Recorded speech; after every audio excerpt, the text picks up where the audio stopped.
ભરૂચના વિલાયત ખાતે વિશ્વના સૌથી મોટા અને અત્યાધુનિક CPVC રેઝિન પ્લાન્ટના ફેઝ 1નો પ્રારંભ. ભારત સહિત પડોશી દેશોમાં વધતી CPVC પાઇપિંગની માંગને પૂરી કરશે આ પ્લાન્ટ. 70% પાણીના પુનઃ ઉપયોગ સાથે પર્યાવરણ અનુકૂળ વિકાસનું ઉત્તમ ઉદાહરણ છે આ પ્લાન્ટ. મુખ્યમંત્રી ભૂપેન્દ્ર પટેલ નર્મદાનગર ખાતે GNFCના સુવર્ણ જયંતિ મહોત્સવમાં થયા સહભાગી. કહ્યું, દેશને કેમિકલ્સ ક્ષેત્રે આત્મનિર્ભર બનાવવાના ધ્યેય સાથે GNFCનું યોગદાન મહત્વપૂર્ણ. મુખ્યમંત્રીએ 1 લાખથી વધુ વૃક્ષો ધરાવતા મિયાવાકી વન અને ઓક્સિજન પાર્કનું કર્યું લોકાર્પણ.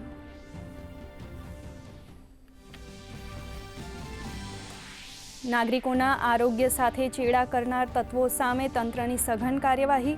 અમદાવાદ, સુરત સહિત કુલ 16 જિલ્લાઓમાંથી ઘી, દૂધ, પનીર તેમજ ખાદ્ય તેલ સહિતના જથ્થાની કરાઈ ચકાસણી.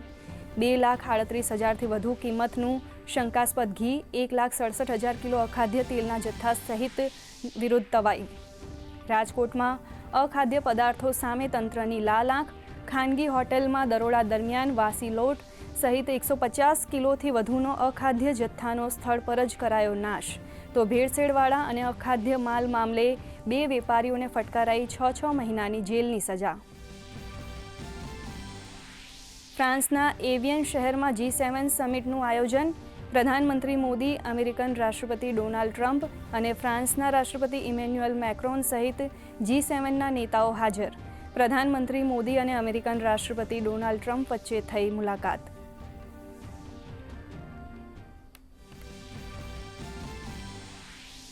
નીટ UG પરીક્ષા પહેલા સરકારનો મહત્વનો નિર્ણય. ટેલિગ્રામ એપ પર 22 જૂન સુધી લગાવાયો પ્રતિબંધ. વિદ્યાર્થીઓના હિતમાં સરકારનો નિર્ણય. NTA નિર્ણયનું કર્યું સ્વાગત.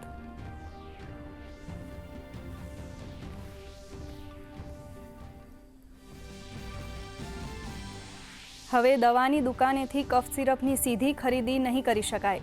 ડોક્ટરનું પ્રિસ્ક્રિપ્શન હોવું અનિવાર્ય. કફ સિરપના દુરુપયોગને રોકવા સ્વાસ્થ્ય મંત્રાલયનો મહત્વનો નિર્ણય. ઓનલાઈન માધ્યમથી આ પ્રકારની દવાઓ નહીં ખરીદવા આરોગ્ય મંત્રીનો અનુરોધ.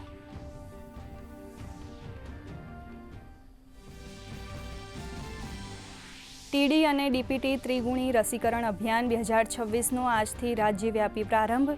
ધોરણ 5 અને ધોરણ 10ના વિદ્યાર્થીઓ તેમજ 5 વર્ષ પૂર્ણ કરનારા બાળકોને ધનુર, ડિપ્થેરિયા અને ઉન્ટાટીયુ સહિત 11 ઘાતક રોગોથી રક્ષણ આપવાનો રસીકરણનો હેતુ.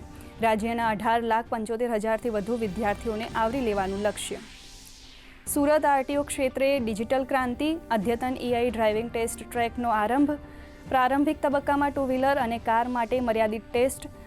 AI આધારિત ટેસ્ટિંગથી વેઇટિંગ ટાઈમમાં મળશે રાહત. ટેસ્ટ આપ્યા બાદ ગણતરીની સેકન્ડમાં મોબાઈલમાં SMS મારફતે મળશે રિઝલ્ટ.